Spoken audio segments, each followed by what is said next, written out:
Hi, good afternoon. Or good evening. Today is my chemo treatment day 3 diary. So today is the third day of post-chemo, or third day of chemo. Let me briefly go back to yesterday, which was the second day of treatment, and just talk to you guys about how I felt later on in the afternoon and evening. Yesterday, I had woken up with, as I mentioned earlier, my joint pain and nausea and just this headache. And so I worked, couldn't eat much yesterday. I only had a little bit of hard-boiled egg. I think one hard-boiled egg. And took my medicine. I had no hunger, no appetite. Tried, couldn't eat, had nausea.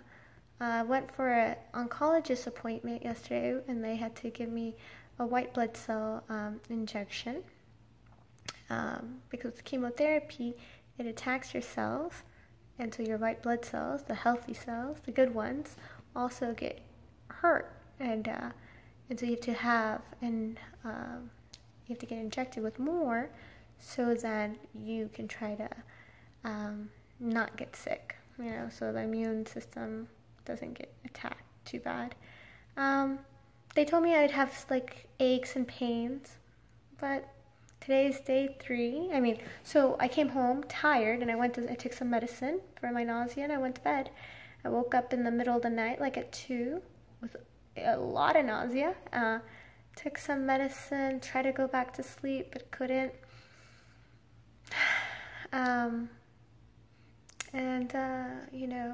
Became day 3 of my chemo treatment day, and I woke up with a lot of nausea and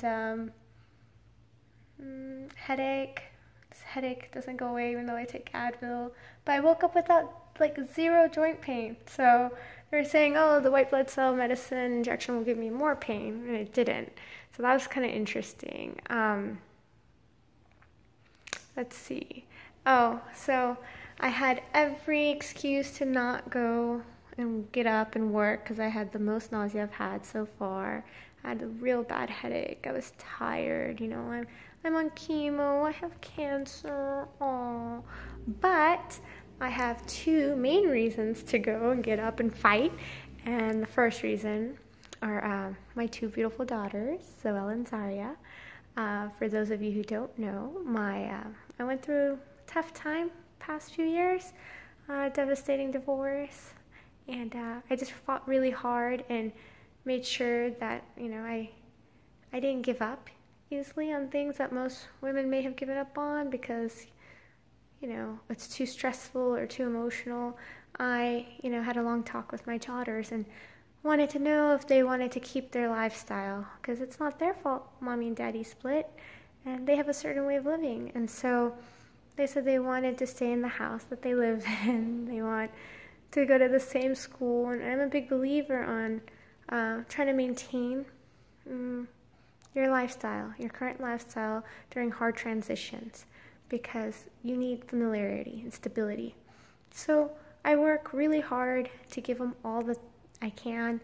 I haven't made any sacrifice to my kids as far as their school. They go to a great private school, and then to where they live. They really, really wanted to stay in this house. And the house, it can be stressful. But you know what? I don't know, some of you may not know, but I am an attorney. And so I have the skill set, I have the drive, I have everything to not fall and become a victim to anything. I'm a fighter. I've always been a fighter. And meaning, I'm strong.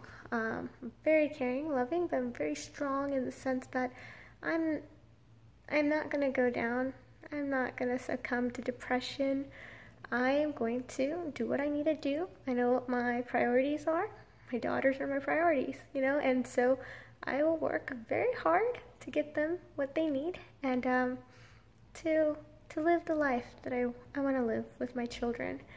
Having said that, the second reason I fight so hard is because, hey, I have cancer, and I have to beat it, This is not something I can just lie down in bed all day and think about and be depressed and get more sick. This is something you have to actively, mentally, emotionally work hard at overcoming.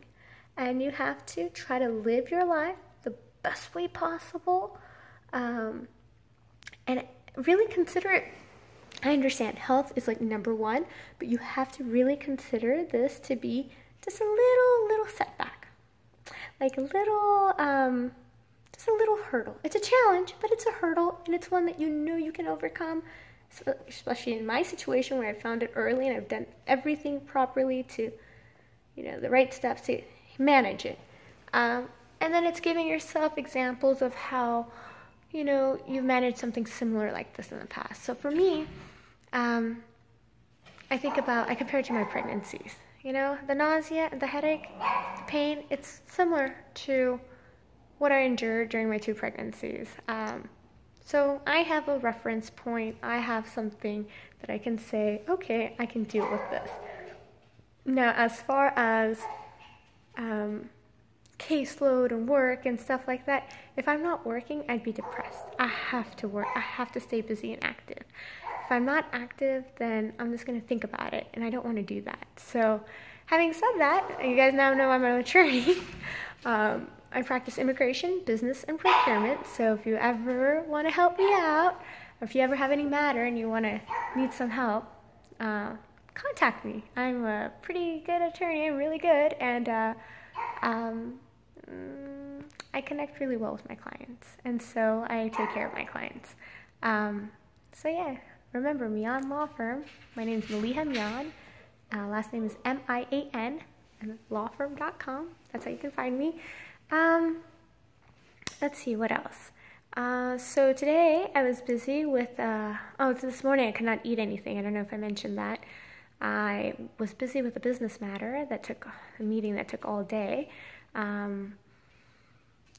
As you can see, I'm all dressed up, my hair. This is my wig. My friend Stacy. Thank you, Stacy, for giving me the wig. I wore this to work because I didn't want to make people in the meeting uncomfortable with my situation and to have the focus on me and my health and have that be an issue. Oh, take it easy or blah, blah, blah. It's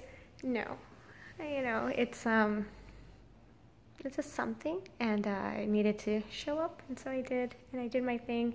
I'm so proud of myself for doing that because it's not easy. Trust me, there was a time when I just wanted to not get up. I just want to lay there and sleep. I think if anything, that's probably one of the hardest struggles so far is trying not to let the fatigue get me, because I so strongly want to take a nap. And as the day goes on and the evening comes, it just, I find myself wanting to take a nap. Like right now I want to take one so bad, but during my pregnancies I rarely ever took a nap. I know most women do, but I didn't, and I'm trying not to do so much right now so I can go to bed early and sleep well. And for those family and friends and loved ones who want to come visit me, thank you so much. I prefer early afternoon, maybe on weekends versus weekdays. It's just I can't. Weekdays are just too fast, too long. I get tired too quickly. And I really appreciate everyone reaching out to me all day because I didn't post my video this morning. And yeah, so many friends, so many loved ones just reaching out. Emily, are you okay? I haven't seen your video. Hope you're doing okay. So thank you for all your love and support. I really, really appreciate it.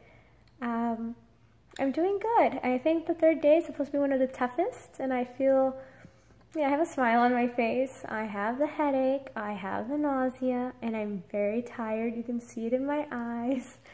But, you just put a smile on your face, and you think of how all the things you have to take care of and how you have to live your life. And this is just a little challenge. It's how you want to make it. If I want to think about and give in to the stigma and the gravity of it, I can be like, oh my gosh, it's so big. Blah. But here's the reality. when you have a problem and you take it and blow it out of proportion, or make it bigger than it is, or accept it to be that big, it takes away something from you. So for me, it's better if I can place it. Yes, I'm a very practical, rational, logical person. And for me, I think about it, yeah, it's stage 2B. It went into lymph nodes. It could be spreading, it's severe, it's in my body, but guess what? I've done my surgery, I've had the tumor out, the nodes, infected nodes are out. Now what am I dealing with? I'm dealing with whether or not it's in the bloodstream, which it is, and if it's going to house in some organ. So I'm on chemo. Chemo's going to hopefully blast it, and hopefully I'll be done with it. And then I most likely will take radiation treatment because, you know, it's in the localized area. It may have gone into the muscle, you know, not taken out in the surgery, and it could spread upwards and maybe have house somewhere there, and it can become something quick, faster, and the chemo may not kill it at this point. So radiation's probably going to be the next, but I still haven't made my mind. I'm still doing lots of research on it. But yeah, that's where I'm at, and I think with any challenge in life, I've been through quite a bit. You just have to have a good attitude, be very positive. You'll have to remember that there will be moments when you're down, but you climb up. You don't sink. Don't ever sink. Always try to climb up. And if you need to, it's tough. You have to have a support group. You have to have good people in your life. Friendships. I am so, so grateful for my daughters. So grateful for my parents, my brothers, my best friends, and for all my friends. Friends I've had since high school, junior high, elementary school. They're all reaching out to me, and those bonds are irreplaceable. The bonds that you've made in the past, and even the ones now. This is life-changing in one way, and one way to beat it, you have to make sure it doesn't change your life. That's the key, okay? All right, thank you all so much for caring. I'm gonna get some rest and keep working, and I will talk to you guys tomorrow. Take care. Bye.